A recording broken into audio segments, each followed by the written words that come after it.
සුබ දවසක්. අද කතා කරන්න හිතුවේ ශාකයක් ගැන. මම වෙනදට කතා කරන්නේ ධනාකර්ෂණ ශාක ගැනනේ.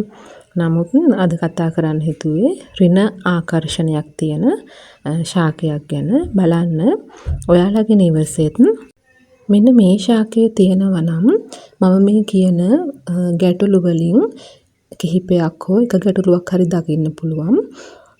ඉතින් ගොඩාක් දුරට මේ ශාකයෙන් දකින්න පුළුවන් ප්‍රධානම ගැටලුව තමයි ධනය ලැබීම අවම වීම හෝ ධනය එන මාර්ග අවහිර වීම. එහෙමත් නැත්නම් නිවසට ලැබෙන මුදල් එහෙම නැත්නම් ලැබෙන ආදායම සම්පූර්ණයෙන්ම වියදම් වීම ඉතුරුවක් නොමැති වීම තමයි ප්‍රධානම දෙය. ඊට අමතරව තවත් ගොඩක් ලක්ෂණ ගැටලුකාරී තත්ත්වයන් මේ ශාකය නිර්මාණය කරනවා. කවුරුත් නොකියන රහසකුත් කියන්නම්. වීඩියෝ එකත් එක්ක රැඳී ඉන්න. ඉතින් අපි බලමු මේ ශාකය මොකක්ද කියලා. මේ ශාකයේ නම අපි කවුරුත් හඳුන්වන වතු සුද්ද ශාකය. ඉතින් ගොඩක් ගෙවල් වල මේ ශාකය දකින්නට ලැබෙනවා. ගොඩක් අය ආගමික කටයුතු සඳහා මේ ශාකය ගෙදර වගා කරගෙන තියෙනවා. නමුත් ගොඩක් අය දන්නේ නැති දේ තමයි මේ ශාකයෙන් අපිට තියෙන ඍණ ආකර්ෂණීය සම්බන්ධයෙන්. දැන් ගහේ අපි කතා කරනකොට මේකට වතු සුද්ද කියන නම භාවිතා කරලා තියෙන්නේ පැරැන්නන්. මොකද අපි දන්නවා සුද්ද කියලා කියන්නේ පිරිසිදුකමම නෙමෙයි හැම වෙලේම. සමහරක් වෙලාවට නැති වෙලා යන එක. අපි හිතමුකෝ අපි ව්‍යවහාරය කියනවානේ අපේ පර්ස් එක සුද්ද වුණා කියලා. ඒ කියන්නේ අපි පිරිසිදු කරා කියන එක නෙමෙයි. ඒ කියන්නේ ඒකේ තියෙන මුදල් ඔක්කොම ඉවර වුණා නැති වුණා කියන. ඒ අර්ථයෙන්ම තමයි මේ ශාකයටත් වතු සුද්ද කියන නම තියලා තියෙන්නේ. මං කලින් කතා කරා වගේම ධනය සම්බන්ධයෙන් මේ ශාකය ගොඩාක් ඍණාත්මකව බලපෑම් කරනවා. ගොඩක් දුරට නිවසක් සම්බන්ධයෙන් කියන්නේ කුටුම්බයන් ජීවත් වන ගෙදරක ගෙවත්තක තියෙන හොඳ නැහැ කියලා තමයි මේ ශාකය විශේෂයෙන්ම සඳහන් කරන්නේ. ඒ කියන්නේ ගෙදරට ගේන මුදල් වලට වෙච්ච දෙයක් අපිට හිතා ගන්න බෑ කියලා සමහරක් වෙලාවට කියන්නේ. ඒ වගේ එහෙම අවස්ථාවන් නිර්මාණය කරනවා. එහෙමත් නැත්නම් ලැබීමේ මාර්ග අවහිර කරනවා.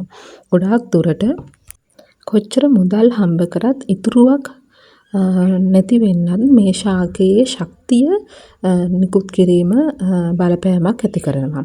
අනිත් කාරණා ගැන අපි කතා කරෝතින් මුදල් සම්බන්ධයෙන් නොවුනොතින් එහෙමත් නැත්නම් මුදල් වලට වියදම් වීමේ අවස්ථා නිර්මාණය කරනවා. ඒ කියන්නේ පවුල ඇතුලේ සෞඛ්‍ය පිරිහීම, එහෙමත් නැත්නම් විවිධ ගැටලුකාරී තත්ත්වයන් වලට තත්ත්වයන් නිර්මාණය කිරීම, ඒවට මුහුණ දීමට වියදම් වීමට කටයුතු සිදුවීම.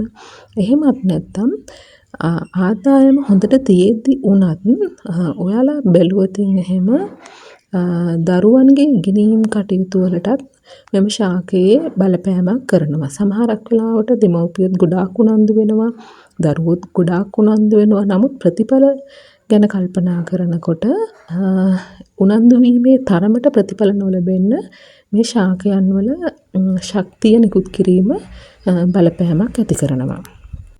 කවුරුවත් නොකියන රහස කියලා මම කිව්වේ මේ ශාකය දරුඵල ඇති කිරීම සම්බන්ධයෙන් ඍණාත්මක ශක්තියක් නිකුත් කරනවා.